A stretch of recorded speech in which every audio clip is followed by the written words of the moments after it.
What's up, YouTube? It's Eric, a Lions fan. Thanks for clicking on this video. It's about 9 in the morning right now. I kind of wanted to start my season assessment, for Michigan and Michigan State football. First, we're going to start out with Michigan. That's the team that I more or less follow. I do follow Michigan State, and I was out to the Rutgers University and their facility to watch Michigan State and Rutgers play. Very nice facility if you guys get to go out there and experience a Rutgers game. I really do like the campus, and I like the facilities that they've got there. It's very, very nice, very nice. So if anybody happens Rutgers to be watching, I like your guys' facilities quite a bit, and I'm hoping to go to a couple of other Big Ten destinations along the way, and hopefully Ohio State if I don't get my butt kicked down there, being a Michigan fan. So, but anyway, I want to go ahead and start out with my predictions. And I'm going to start out kind of with a little bit of a prelude here. And it's probably going to be a little bit of an edited video here, too. And I don't know how long this is going to go, either. I predicted Michigan to go 9-3. They ended up 8-4. Again,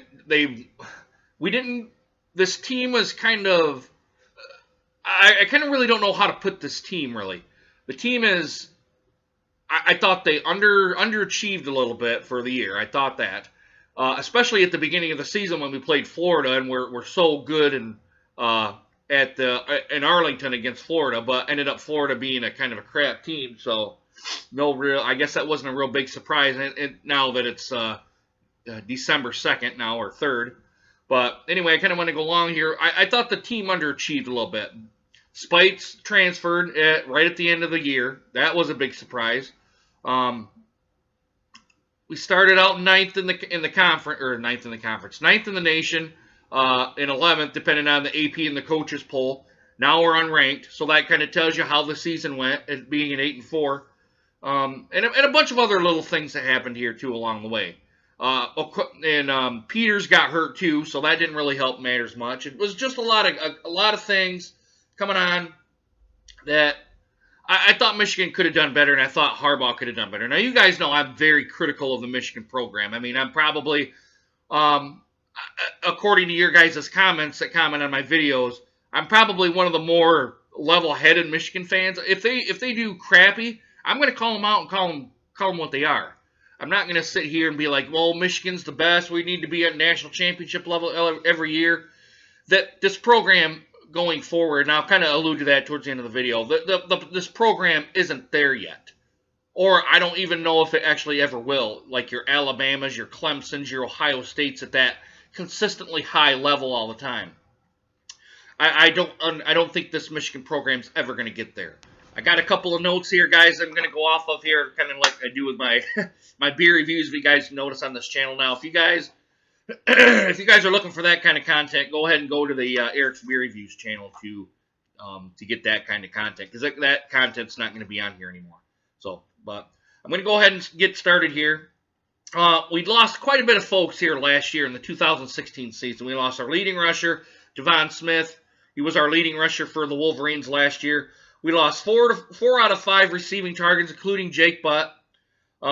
We lost 3 linemen, 3 offensive linemen, 3 defensive linemen, our best linebacker last year, our best defensive back, including Jarrell Peppers. He went to Cleveland in the draft. But that's kind of a lot to take on for a Michigan team, and I probably should have assessed what we lost instead of kind of giving a lofty goal of 9-3, which I thought 9-3 was actually was attainable. Now I only hit it off by 1, but still, that's kind of quite a bit of people to take off the team with your top performers, and kind of going into the next season with kind of, I don't want to say lowered expectations, but to kind of still be at that high consistent levels was really, really hard. And I thought we did a really good job too. So, but kind of going along to the end of the year, I thought we kind of degraded a little bit. Like I said, Spite transferred. I don't know where he transferred to, but he said there was no bad blood between him and the program. I am kind of raising the BS flag a little bit on that. If you're transferring to another school and the Big Ten season really hasn't ended yet for the Michigan Wolverines, that kind of sends up a red flag. I mean, I don't know how big of a red flag that is, but to me it just seems like a huge red flag to say you're going to transfer and the season really hasn't ended yet. Now, the Big Ten, like today, the Big Ten championship games played today, and then they're probably going to do the bowl predictions and all that sort of stuff. But still, with Spite being gone now, and with Peters having his injury taken care of, I think he has a concussion. But he said he was going to. He said he was going to play, but I still think that was a kind of a smoke and mirrors kind of thing from Harbaugh for the Ohio State game. But still, you're down 2 quarterbacks now, and you're going into the bowl season with you don't really know if Peters is going to be ready, or if really Peters is going to be ready, or O'Korn's going to be ready because he's injured now too. I think he had a slight injury that could. I don't think it'll put him out of the bowl game, but still, we're kind of a dinged up football team. And like I said, we started out 9-11, and we ended up unranked. The last BCS put us at 24, but with a loss to Ohio State's, I thought, and I'll get into that here when we get into the season here, but I thought they should have won that game. Our destinations for our bowls, they kind of say Outback Bowl and Holiday Bowl, or the Pinstripe Bowl, which is in New York. The Holiday Bowl is in San Diego, which I would like to really see them go to. I think that's probably the best bowl to see them in, because we've already been that New York side of the country there, New York, New Jersey area it is big for Michigan fans, Big Ten in general, but I'd like to see the guys go out to San Diego personally. That's probably the destination they're going to go at. And the Outback Bowl, which I don't think with the loss to Ohio State, I don't think that's a very good place to go. But, guys, let's go ahead and get into this, get into the record here. It's probably going to be a heavily edited video, so I apologize for that. I'm going to go ahead and set this over here. We start out at Florida after coming back from our stints in Michigan Stadium and then our trip to Italy this year, which I thought the thing with Italy really, I don't know what Harbaugh was trying to pull over there, but still. Anyway, that's another story for another time. We go into the Florida game. I thought we played very, very well. Now, not knowing what we know now, we didn't realize that this Florida team was actually going to be not very good.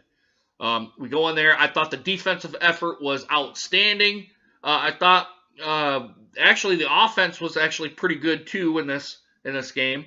I really can't remember the 2 big things that stood out were the defense was actually very, very good. And the offense, I thought, was kind of above average, I'll put it that way. But they still, they scored, I believe they scored 33 points here. So, it ended up 33-17. I thought Florida was actually going to start coming back and take over the lead there. I think it was right about the 3rd quarter. But still, a good effort for them. But Michigan ended up kind of, extending the lead out a little bit and ended up winning the game. And then our next game, guys, was Cincinnati at Michigan Stadium. This is kind of where I thought, not that the wheels were starting to fall off, but there was something going on with the program. They ended up actually winning the game 36-14. At the end of the 4th quarter, they started to pull away. But I didn't see the big defensive effort for Michigan there. Maybe it was a kind of a hangover game for them, playing so well against Florida and playing at Arlington, Texas. I believe they played it where the Cowboys play at, but we're already past that now. And Spite was actually, he surpassed the 3,000-yard mark in this game. But I thought this is kind of where the tailing off of the season started. They came up, and I'm actually on Wikipedia. I'm going through the 2017 season. They said they got it down to 7 points at one point, but then at halftime they get 17-7, and then they kind of started to pull away from there to be 36-14. So the Michigan defense held them to 1 touchdown. Now that may look good when you're reading it here, but when you were actually watching the game, you were kind of like, man, what the heck is going on with this team? They played so well, and it's kind of the theme throughout this as I go through here. They played so well at the first game, and it's kind of a downward trend all the way down to the last game of the season. But, yeah, so they ended up beating Cincinnati. Then we come to Air Force. Now, the Air Force game, I thought Air Force probably handled the ball a little bit too much.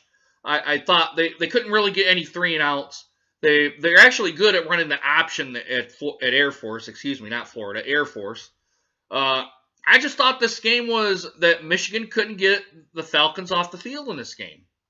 But let's put it this way. Air Force knows how to run the football and run that option very, very well. They can't really pass the ball all that well. I thought their defense was actually very good too, for being one of the kind of the military teams within the NCAA football. I personally, my own personal opinion was I was actually impressed with Air Force. Really, I mean, even though we ended up winning, we're 3-0 now, going into Purdue. That was our next game. I thought that the defense couldn't get the ball off the or couldn't get the ball to turn over back to the Michigan offense because Air Force actually ran the ball very well. They actually ran the ball out. They ran the clock out on themselves on that last, I want to say the second to last drive maybe. I mean, they were driving down the field, but they were so far ahead that they really couldn't pass the ball either, so they kind of went to their option into their run, their kind of their bread and butter. But I think, truthfully, Air Force, and I know I'm not really kind of getting into any real specifics here with Air Force, or I'm not going to get into really any with Purdue because I didn't see the game. But I thought that Air Force is a much better football team than I think really anybody gives them credit for. When they came in here, and even I did too. I said, "Oh, it's only Air Force. We should be able to crush Air Force." Well, we ended up only winning 29-13, which I thought was kind of a little bit closer than what I thought. I thought we were going to put a 40 point on them, but Air Force is a much better team than what we're giving them credit for. After the Air Force game, guys, we go into Purdue. Now, I'm not really going to stick around and talk much about this because I'm only going to go off of what Wikipedia says here, actually, because I didn't get to watch this game. And I don't think I actually reported on it here either in my the channel here. But they ended up winning 28-10. So now we're 4-0 going into Michigan State, which we've had problems with. And this is kind of where I'm going to start probably my little bit of ranting here. Actually, before we go into Michigan State, I'm going to say to Purdue, O'Korn, he was still kind of having some issues yet here at Purdue. I remember hearing that. But other than that, I really didn't have much to say about Purdue. So we ended up winning 28-10 at Purdue. Then we come to Michigan State. And this is kind of where I had my little my mini rant going on here. And I'm probably going to do it again here too.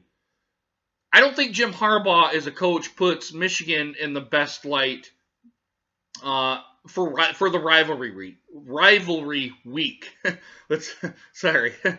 But I don't think he takes this game very... In the 3 years that he's been here, he's going on year 4. For the 3 years that he's been here, I don't think he's... Other than the 1 year where we were really good and about number 3 or 4 in the nation at the time, I don't necessarily... Where we kind of took the ball and he kind of ran with it there on that Moth punt. I don't think Jim Harbaugh gets his players... and I really don't know how to say it, so I'm just going to say it. I don't think he gets them pumped up for the game. I don't think he takes the game seriously. And I kind of said that in my rant where I go, is Jim Harbaugh, can we stop praising Jim Harbaugh? Or kind of to that level. I know some of my subscribers and some of my viewers watched it. But we go into Michigan Stadium. Michigan State comes to Ann Arbor, and Michigan gets upset 14-10. Be honest, I didn't think the Michigan played very well. I don't think Harbaugh... I think D'Antonio is a much better coach than Jim Harbaugh is right now. I don't think Jim... Like I said, I don't think Jim puts the players in a position to win sometimes. And this was one of those times where in this game. I remember the offense sputtering. The defense kind of kept them into the game. The offense sputtered. Goodness, what else happened? And I'm kind of going off memory here, and I really can't remember a whole lot. But I remember it being a kind of the offense sputtering and not taking any initiative to try to get the ball or trying to do new things to drive the ball down the field. It was kind of stalling all the time. And but I don't really mean to get upset about it, but this is really one of these times in the Michigan State game where I wish Harbaugh would put more emphasis on this game. Because it's your rival, and the people are only, 60 miles away, 50, 60 miles away from Ann Arbor? I mean, they got bragging rights here for the last couple of years, so at least 2 out of the 3. Then we go to Indiana, which Indiana is another good team. I think Indiana's on the rise here. We end up beating them 27-20, which I think Indiana is a much, much better team than I think people give them credit for. I think they're probably one of the teams that's starting to kind of turn it around and get up onto the rise. They were once before their coach had, I can't remember who the coach was, that had brain cancer and ended up passing away. I thought he was a very good coach. But we come into, and there goes my phone off here. We come into Indiana, which was a really, really close game, and we had to go to overtime to beat Indiana, which I thought Indiana kind of bumbled it a couple of times, and I thought they could have ended up winning the game against Michigan. But it ended up kind of being Michigan, and I don't really remember a whole lot about this game either, other than I think I came in very, very late to the game. I thought Indiana had opportunities to win the game. Let's put it that way. Then we go to Penn State, and a couple of these other teams, guys, I'm going to probably go through here pretty quickly. Sorry, my phone's kind of going off here. At Penn State, we got blown out by Penn State. Penn State is a very, very good program. They probably should be playing for the Big Ten championship, other than Ohio State, which I think Ohio State, as we get to them, is a beatable team. But we just got blown out in this game. And then we go to and I didn't watch the Rutgers game, and I didn't watch Minnesota, and I didn't watch the Maryland game. But we won against Rutgers, we won against Minnesota, and we won against Maryland. Now, I thought the Minnesota game, I thought that PJ Fleck, I don't think that team is quite ready to compete yet. I think they bought into the system that he's had. I just don't think he has the right players in place for that. So that's just my Minnesota spiel, my PJ Fleck spiel, because he was in a Western Michigan coach. But then we come to at Wisconsin. I didn't watch that game a whole lot either. We lost to them 24-10. I don't really remember a whole lot about that game because I was out in New York, and Boston and New York at that time, so I didn't watch that game. And Ohio State, which I did watch a little bit of this game here, a little bit. I thought for the last 3 weeks, Ohio State was a beatable team, and I still think that today. I think Wisconsin today can actually beat Ohio State and get themselves into the college football playoff. I also think that we kind of I don't really understand how this Michigan football team, when they have a lead, they can't seem to, I don't want to say sustain it, because early on they sustained it, but when they play Ohio State, there's that stigma to them. It's like we can't get over the hump. The team is too good. Like with TJ Barrett, I didn't think Barrett played that well. I thought he was probably going to be the X factor that Michigan kind of corralled him, and then when he got hurt and their new guy came in, which Hadkins kid came in, and he it's like a different Ohio State team came out, because Michigan didn't really know how to play Hadkins. I hope I'm pronouncing his name correctly. But then Ohio State started to get a kind of a new kind of lease on life, and Michigan couldn't hold the lead. So, but I still think that Michigan plays a little kind of this year. I think they played kind of not to lose. They didn't play to win and kind of press their foot on Ohio State's throat a little bit, make Urban Meyer have to kind of play catch up a little bit, which he did. I mean, a little bit he did, but I thought when I first seen they were up 14-0, I'm like, uh-oh. I mean, Michigan had better put their foot down on their throat and kind of blow these guys out. Well, they never did. They just never did. But that ended up, we're at 8-4 now. I don't know. Our team hasn't been that great this year. We couldn't beat any team with a winning record. Or at the time that they played, they had a losing record. We won against 8 times.